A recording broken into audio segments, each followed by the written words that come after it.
removing. That bolt might have to come out. Oh, I forgot. Okay, yeah, sorry. So this guy, so one of the newer additions. So removing the flute, disconnect probe leads, disconnect the gas line, and then,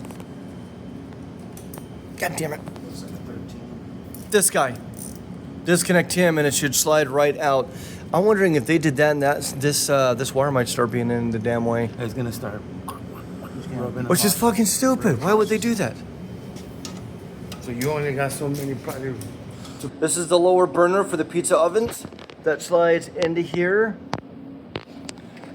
These are your, if I can say, there we go, my finger. So see these little things, you can't see the holes on them very well, but little holes front and back are the air inlets. This actually sucks in air on it. And the air we'll show you later is underneath, and there's 1, 2, 3, and then 4. So these are the inside of your, the lower part of the dome, the lower burner. And as you can obviously see, that is right over there in the corner there, the little stem is your actual thermostat. In order to remove the plates for the upper flame assembly flute, bolt and bolt, and the same thing for the other. Don't remove these bolts. Do not remove these guys up here. And this whole skid slides down. And there we have it. The flutes, gas lines, and all that exposed. Man, my camera's not going to go clarity, but that's still fine. Okay, so removing the upper flute, obviously going to be either way you want to do for the gas lines, whatever way it's easiest for you. These guys, these are the bolts to get them out. You got a bolt and a bolt, then inside a bolt and a bolt. The smartest way that we figured out to go about it is remove these guys and then slide it out, loosen these, slide it out, and then it drops down. Now you'll feel a little bit of a drop, but you got to kind of wiggle it down a bit because it's set in there's kind of a certain angleized way. It's a little weird, but you'll feel it for each bump coming on down, and you can kind of brain picture it. So we'll break these 3 gas lines. These ignition wires need to be disconnected as well, I'm assuming. Yes, please. Same setup, 1 large, 2 small. Yes. Should be. Yeah. Electrode wires, yeah. Electrode wires that he's dealing with in the background. Same thing as what is on the lower burner.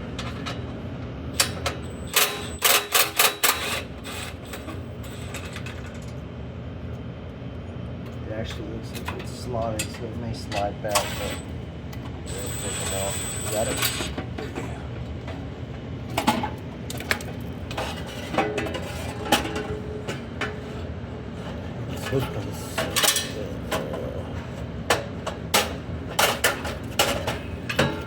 And there we go, removed. And then reinstalling as such. Always put back in the way that you came out.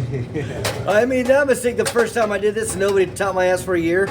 So I'm like, oh, okay.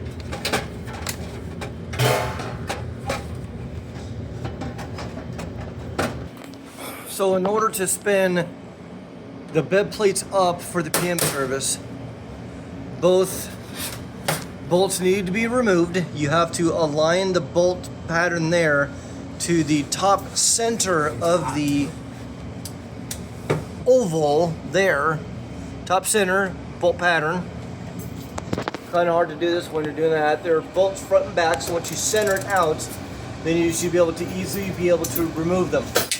When reinstalling the bolts, make sure the bed plates are level to the pizza oven. We'll show that in a minute. And the bolts sit flush, or flush as you can, to the flat part of the thread there. Not the threads, the flat part, the cut up part of the thread. If not, it will screw it up, and it is not a good day. It is a very, very bad day. Don't do it, in other words. Think of it like your motor block. You throw off your timing, you're fucked, period. You start it up and run it, it locks up. So with the bolts out, you can turn it on, hold the top centerpiece and push either or opposite direction, and this will rotate up or rotate down. When you down it, you want to make sure the top of this is as flush as you can with this surface. and then everything will be fine. Then you put the bolts back in to how I said, with the flush part of the actual thread screw, anchor down, turns fine. If you do mess up the thread, it's a very bad day.